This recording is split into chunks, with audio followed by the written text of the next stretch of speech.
할렐루야. 사랑하는 대강의 가족 여러분, 오늘 하루도 하나님의 말씀과 동행하는 삶이 되길 소망합니다. 오늘 함께 나눌 하나님의 말씀은 요한복음 16장 16절에서 22절 말씀입니다. 조금 있으면 너희가 나를 보지 못하겠고 또 조금 있으면 나를 보리라 하시니, 제자 중에서 서로 말하되 우리에게 말씀하신 바 조금 있으면 나를 보지 못하겠고 또 조금 있으면 나를 보리라 하시며, 또 내가 아버지께로 감이라 하신 것이 무슨 말씀이냐 하고, 또 말하되 조금 있으면이라 하신 말씀이 무슨 말씀이냐, 무엇을 말씀하시는지 알지 못하노라 하거늘, 예수께서 그 묻고자 함을 아시고 이르시되 내 말이 조금 있으면 나를 보지 못하겠고 또 조금 있으면 나를 보리라 함으로 서로 문의하느냐. 내가 진실로 진실로 너희에게 이르노니 너희는 곡하고 애통하겠으나 세상은 기뻐하리라. 너희는 근심하겠으나 너희 근심이 도리어 기쁨이 되리라. 여자가 해산하게 되면 그때가 이르렀으므로 근심하나 아기를 낳으면 세상에 사람 난 기쁨으로 말미암아 그 고통을 다시 기억하지 아니하느니라. 지금은 너희가 근심하나 내가 다시 너희를 보리니 너희 마음이 기쁠 것이요 너희 기쁨을 빼앗을 자가 없으리라. 아멘. 이제 불과 몇 시간만 지나면 예수님이 십자가에 못 박혀 죽으실 때가 되었습니다. 이런 상황에서 예수님은 제자들에게 아주 긴 설교를 하셨습니다. 이때 제자들은 큰 근심에 쌓이게 됩니다. 6절 말씀을 보니 도리어 내가 이 말을 함으로 너희 마음에 근심이 가득하였도다. 이 말씀을 하신 것을 보면 제자들이 근심으로 가득하였다는 것을 알 수 있습니다. 이렇게 큰 근심에 사로잡혀 있는 제자들에게 예수님이 여전히 이해하기 어려운 말씀을 계속하십니다. 16절에 조금 있으면 너희가 나를 보지 못하겠고 또 조금 있으면 나를 보리라 하시니, 조금 있으면 나를 보지 못하리라는 말은 십자가의 죽으심을 뜻하는 것입니다. 주님이 죽게 되니 보지 못할 거라는 말씀입니다. 그리고 또 조금 있으면 나를 보리라는 말은 부활하셔서 주님과 제자들이 만날 것을 의미하는 것이었습니다. 하지만 제자들은 이 말을 알아들을 수가 없었습니다. 주님이 자신들을 떠나시거나 죽으실 거라는 생각은 한 번도 해보지 못한 일이기 때문입니다. 17절을 보면 제자들이 서로 질문하여 어리둥절해하고 있습니다. 이게 도대체 무슨 소리냐? 제자들은 아직도 세상에 대한 욕망으로 가득하였기 때문에 이런 영적인 말씀을 이해할 수 없었습니다. 예수님이 이런 제자들에게 슬픔이 있을 것과 기쁨이 있을 것이라고 말씀하십니다. 내가 진실로 진실로 너희에게 이르노니 너희는 곡하고 애통하겠으나 세상은 기뻐하리라. 너희는 근심하겠으나 너희 근심이 도리어 기쁨이 되리라. 이 말씀에는 두 가지의 깊은 뜻이 담겨 있습니다.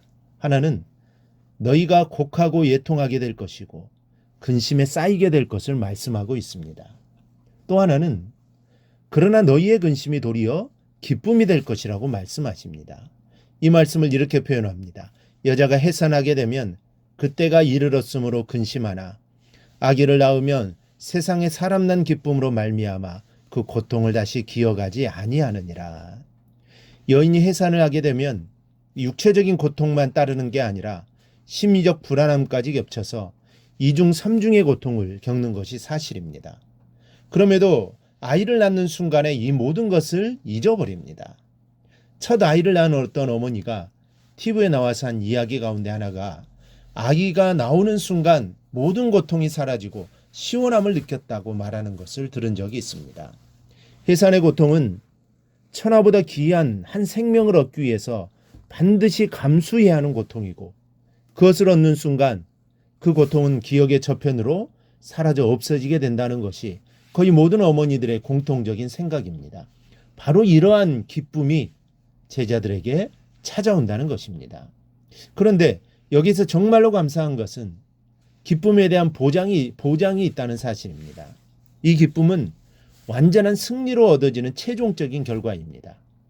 끝에는 결국 기쁨과 행복과 축복을 누리게 되리라는 것입니다. 남부러울 것 없이 잘 나가던 사람이 어느 날 갑자기 큰 절망과 수렁에 빠져 흐느끼는 사람이 있는가 반면, 젊었을 때 고생을 많이 하던 사람이 훗날 평안과 행복한 나날을 보내며 여생을 즐기는 사람이 있습니다. 여러분, 사람에게 가장 중요한 것은 끝입니다.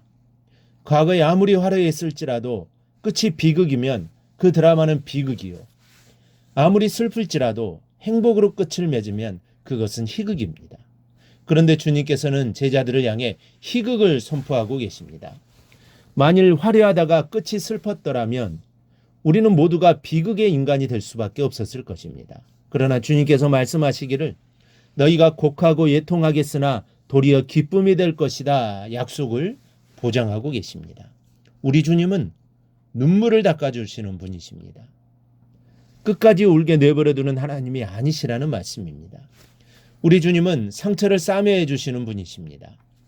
끝까지 상처를 부둥켜 안고 쓰러지도록 방관하시는 분이 아니시라는 말씀입니다.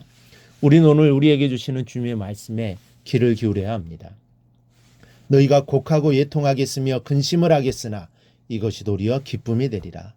어떻게 이렇게 될 수 있다는 것일까요? 주님의 도우심으로 하나님의 능력으로 기쁨을 얻는 승자로 만들어 주시겠다는 뜻입니다. 지금 이 순간도 곡을 하며 눈물을 흘리는 분이 계십니다. 애통해하며 가슴을 치고 근심으로 희망을 보지 못하는 분들이 계십니다. 그러나 우리가 믿고 있는 하나님은 살아 역사하시는 분이십니다.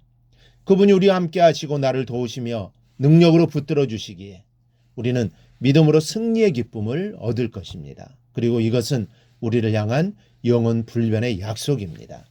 이 약속을 붙들고 기운을 내야 합니다. 그리고 십자가를 붙들고 내일의 기쁨과 승리를 향해 새로운 출발을 해야 합니다.